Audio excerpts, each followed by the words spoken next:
Hello viewers, welcome to முக்கீஸ் vlog. இன்றைக்கி நம்ம கருவேப்பிலை குழம்பு, நல்லா ஃப்ரெஷ் எலசான கருவேப்பிலைங்க, நல்லா க்ளீன் பண்ணிவிட்டு தண்ணியில் அலசி ட்ரை பண்ணி வச்சுருக்கோம். இதை வச்சு ஒரு குழம்பு எப்படி பண்ணுறதுன்னு பார்த்துக்கலாங்க. இப்போ பார்த்திங்கன்னா ஒரு பேனில் கொஞ்சமாக நல்லெண்ணெய் விட்டுருக்கேன். இது கூட ஜீரகம், மிளகு ஆட் பண்ணிக்கலாங்க.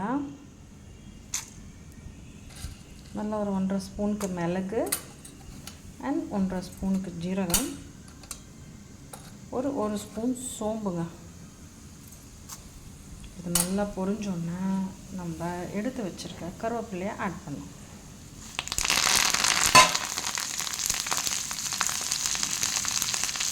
இது கூடவே காஞ்ச மிளகா ஒரு 4 சேர்த்துக்கோங்க. கருவேப்பிலை குழம்பு 2 வெர்ஷனில் பண்ணலாங்க. இப்போ நம்ம காரக்குழம்பு ஸ்டைலில் பண்ணுறோம். ரொம்ப அரோமேட்டிக்காக இருக்குங்க.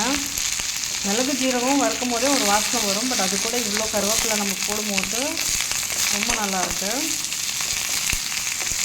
ரொம்ப கருவேப்பிலை வதங்கணும்னு அவசியம் கிடையாதுங்க. சும்மா லைட்டாக ரோஸ்ட் பண்ணாலே போதும். ஆற விட்டு கூல் டவுன் பண்ணிவிட்டு மிக்ஸி ஜாரில் நம்ம அரைச்சி கொண்டு வந்துடலாம்.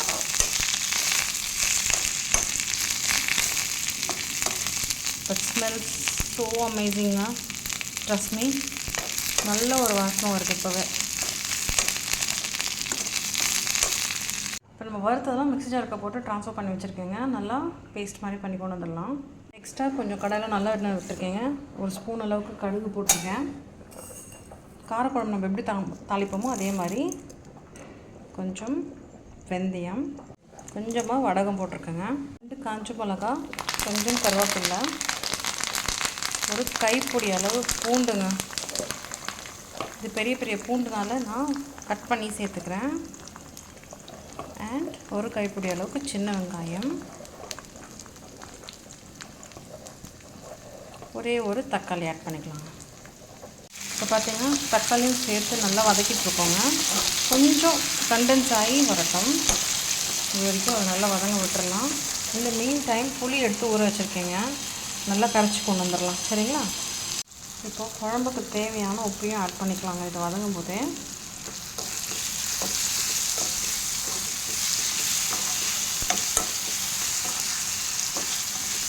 கருவேப்பிலை குழம்பு மிளகாத்தூள் போடாமல் பச்சையாகவும் செய்யலாங்க. பச்சை கலராகவே இருக்கும் பார்க்குறதுக்கு. நம்ம இன்றைக்கி மிளகாத்தூள் போட்டு செய்யணும். இப்போ பார்த்திங்கன்னா நல்லா வதங்கிடுச்சுங்க. இப்போது கரைச்சி வச்ச புளிங்க, நல்லா ஒரு லெமன் சைஸ் புளி எடுத்து கரைச்சி அதை நம்ம ஆட் பண்ணியாச்சு. நல்லா ஸ்டேர் பண்ணிப்போம். கொஞ்சமாக தண்ணி ஊற்றி கூட டைல்யூட் பண்ணிக்கலாங்க.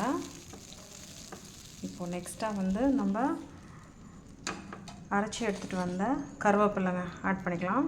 நம்ம அரைச்சி வச்ச கருவேப்பிலை ஆட் பண்ணியாச்சுங்க. அண்ட் தென் குழம்பு மிளகாத்தூளும் ஆட் பண்ணியாச்சு. நான் 2.5 ஸ்பூன் போட்டிருக்கேன்.